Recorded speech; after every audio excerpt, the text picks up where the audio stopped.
Our next session is training for challenges in the cabin. And our first speaker is Captain Ann Spolsing and Jesper Rasmussen, and they are from Naviminds. The name of their presentation is Assertiveness in an Environment of Cultural Changes. What a perfect place for this presentation, as we have people from all over the world that share the same passion for training. So we're very delighted to have them speak with us today.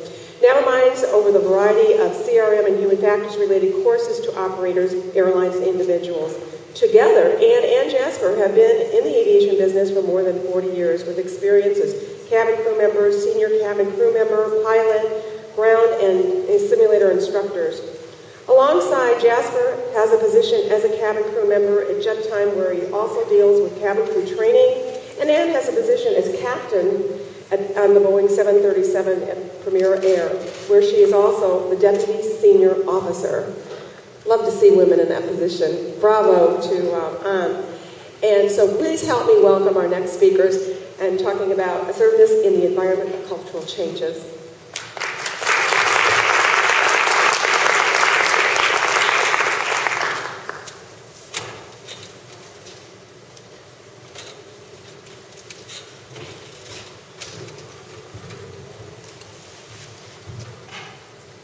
Thank you. To be assertive or not to be assertive? That is the question.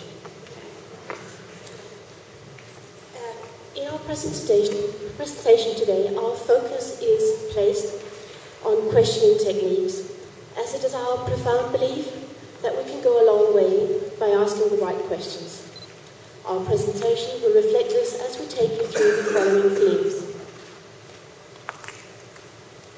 The background for us claiming that asking the right questions is a powerful tool, how we can connect assertive behavior to the power of the right questions, how being a good listener can help improve assertiveness, and some examples from real life to clarify our ideas. I'll be doing the first half of our presentation, and my business partner Jesper will take over and do the second half of our presentation. However, before we get into these four themes here, I'd like to show you a short video clip just to get you into the right mood of the power of questions.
Years ago, I attended a seminar with a brilliant speaker who brought up this little story, which is not only amusing, but also quite true.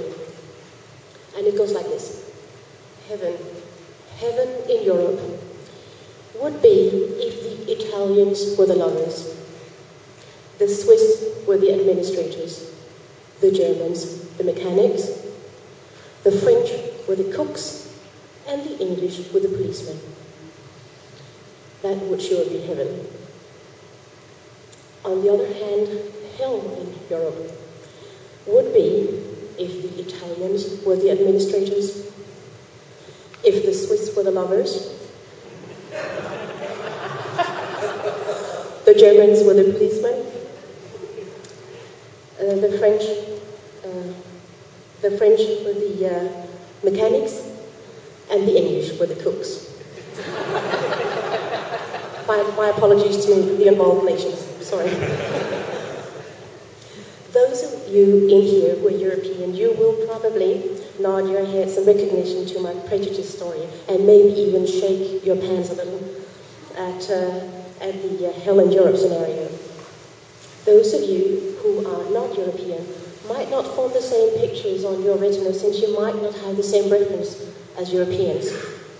But if you go to Europe, you will now know what to expect, where to go and where not to go, depending on what you're looking for, of course.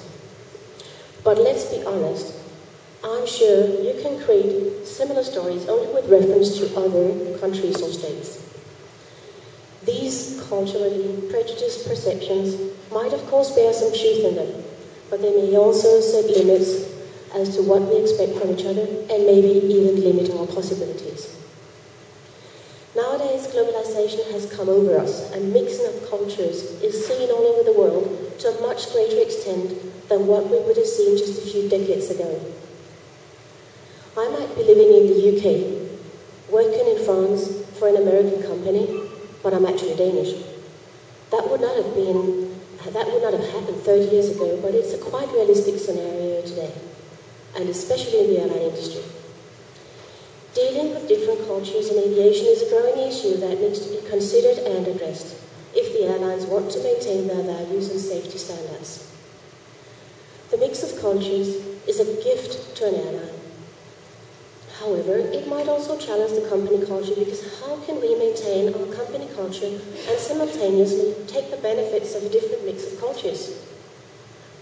From statistics, we know that the root cause of approximately 75% of all accidents is human factors related. In my function as Deputy Safety Officer in Premier Air Scandinavia, I manage all the air safety reports. And I ought to see approximately 75% of the air safety reports with an issue that is human factors related. But I don't. I hardly ever see any reports with a human factors related problem. And why is that?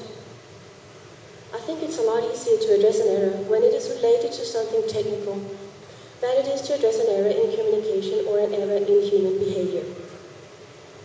Nevertheless, how we behave towards each other, how we interact, is of great importance when it comes to flight safety. We know that from various accident investigations. And especially in this globalized world, there is a greater risk of misunderstandings and communication errors. It's our belief that one key to deal with a mix of cultures is assertive behavior. But what is assertiveness? A word often used in our industry, and a word that to many is still hard to explain. We might talk about a behavior as having the right or the wrong attitude, and the wrong attitude in one culture might be the right attitude in another culture. We'll get back to assertiveness, but just take a moment and pay attention to this little video clip that I'm about to show you.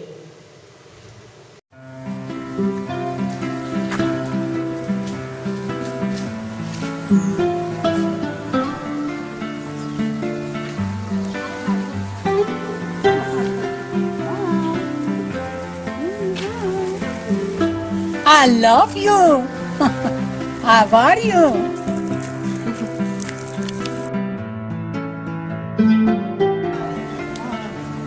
How are you?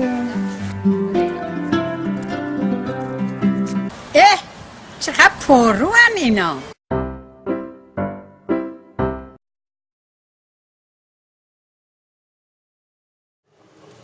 Yeah, this video clip illustrates that one attitude might be the right one in one culture and it might be the wrong one in another culture. Anyway, defining right and wrong would just be taking us back to correct versus incorrect behavior.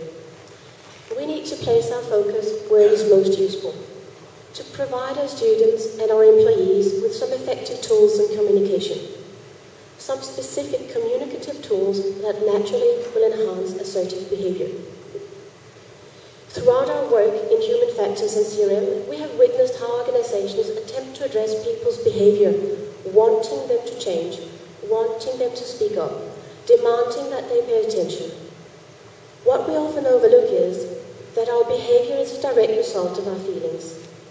This means that changing a behavior, whether it be aggressive, submissive or assertive, might mean ignoring or suppressing our feelings.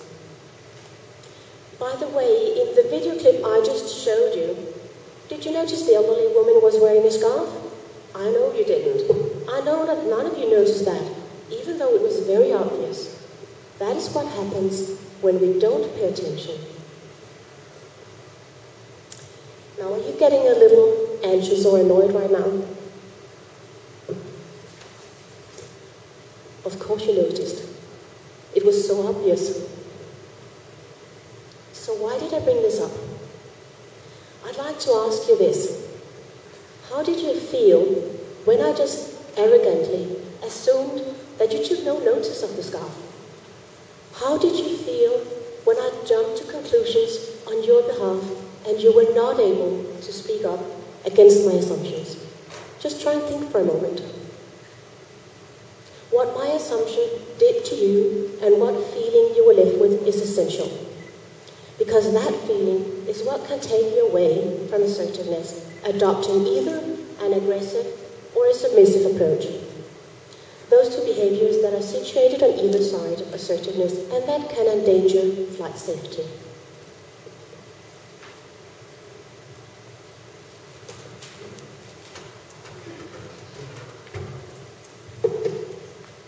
Maybe you define yourself as an assertive person, and maybe most of the time you are. But what about the times when you're not? To be honest, have you ever been in a situation where you wanted to speak up, but didn't? Maybe because the other person didn't seem interested. Or where maybe you consciously chose to keep quiet, or maybe it happened without you even noticing. Where afterwards you may have thought to yourself, why didn't I speak up? I should have. What if you had a communicative tool that could help you without harming the relationship between you and other people? I'll be getting back to this problem with having difficulties getting one's opinion through, but in the meantime, let's look at some other aspects of assertiveness. One essential aspect of assertive communication is our ability to listen. And I'd just like to ask all of you out here, just have a brief think, and if you think that you're a good listener, sort of average, on average, then raise your hands. How many good listeners do we have in here?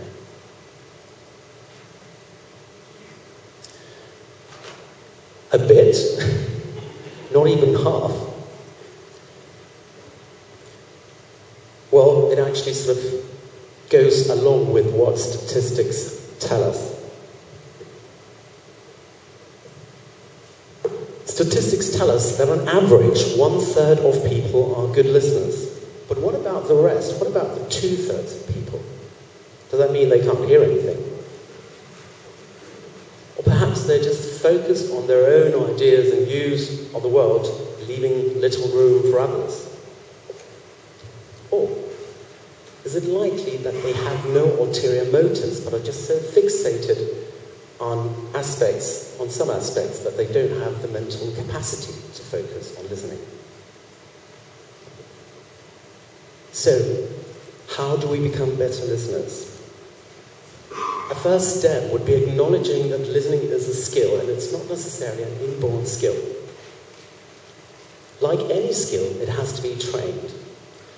We need to understand that if we interrupt someone, then we have not listened effectively. And when we communicate, we must ask ourselves, am I really listening, or are we just taking turns to speak? Before we move on to more statistics, let's just distinguish between two main types of questions: open versus closed questions. A closed question restricts the possible answers. It is closed because it can only be answered by yes or no, or maybe France or Spain, or black or white. And as such, it's a very black and white question. An open question does not limit the answers. It can be answered by anything. And it can never be answered by just a yes or no. That is not a possibility. But let's get back to the statistics. Now, research has proven that the 1/3 of people who are effective listeners have a tendency to ask mostly open questions. And the tendency means that they're not even aware of it. Whereas the remaining 2/3, that's the vast majority, and it actually fits the amount of people that didn't raise their hands of being effective listeners in this room, they mainly ask closed questions. Let's just imagine that you ask a group of your employees or students this question: do you agree? Now, what motivation lies behind asking such a question? Is it generated out of a genuine interest in other people's thoughts? Really? Or could it be because we're looking for people to confirm our view of the world? And I'd also like to ask you, what do you think the likely answer to that type of question is? Back in the 1950s, the American psychologist Solomon Asch proved that the likely answer to this type of closed question is yes in 75% of cases. Simply because most people automatically conform to the norm of the group, or maybe even to an authority figure. And that's a phenomenon, as we know, as social conformity. So the next time you ask a closed question, it may just be useful to ask yourself, would I be just as happy with a yes as I would a no?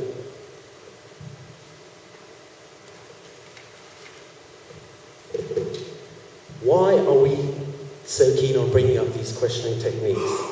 Because part of assertive behavior is listening, and another is open questions. Let me just give you an example that I think you can all relate to. Imagine for a moment that you're sitting at home on your computer working with something really important. You've just cracked the code, got the idea, or found the right keyword. It doesn't really matter as long as it really absorbs your attention. You're fixated. Then your spouse enters the house with the words, "Hi honey, I'm home. Did you bring in the car keys?" You hear that question. Recognize the words, something with car keys. And your answer is, yeah. But did you really bring in the car keys? Now I'm sure this is a situation that most of you can relate to. However, let's try to take the same scenario again. You're still working on your computer, and this time your spouse walks in the house and says, "Hi honey, I'm home.